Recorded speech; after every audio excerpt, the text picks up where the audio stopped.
చూసినప్పుడు అందరూ over the counter వెళ్ళి పెయిన్ కిల్లర్స్ తీసేసుకుంటారు. అవును. నా సజెషన్ ఏంటంటే whether it is an allopathy, homeopathy, Ayurveda, over the counter medicines తీసుకోవటం అనేది అంత కరెక్ట్ సజెస్టబుల్ కాదు. ఎందుకంటే ఒక డాక్టర్కి ట్రైన్ అవ్వబడతాడు టు అండర్స్టాండ్ ఎందుకు వచ్చింది, ఒకవేళ ఒక తగ్గకపోయినా వాట్ వీ షుడ్ డూ అనేది మొత్తం వీ స్టడీ అండి.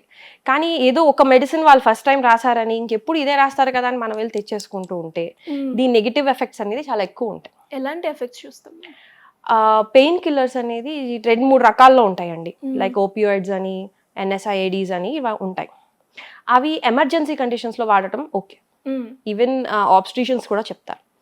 కానీ అదే మనకి పీరియడ్ సైకిల్ ఎవ్రీ మంత్ వచ్చేది రెగ్యులర్గా వాడుతూ ఉంటే అండ్ లాంగ్ టర్మ్ యూజ్లో అది ప్రోస్టాగ్లాండిన్స్ని మేజర్గా బ్లాక్ చేస్తాయి. సో ప్రోస్టాగ్లాండిన్స్ ఎక్సెస్ సెక్రీషన్ని బ్లాక్ చేయడమే కాకుండా అది ఓవరాల్గా బాడీలో ప్రోస్టాగ్లాండిన్స్ బ్లాక్ చేసుకుంటూ వెళ్తాయి. ఎప్పుడైతే ఆ ప్రాబ్లం వస్తుందో మనకి ఫస్ట్ గ్యాస్ట్రిక్ ఇష్యూస్ స్టార్ట్ అవుతుంది.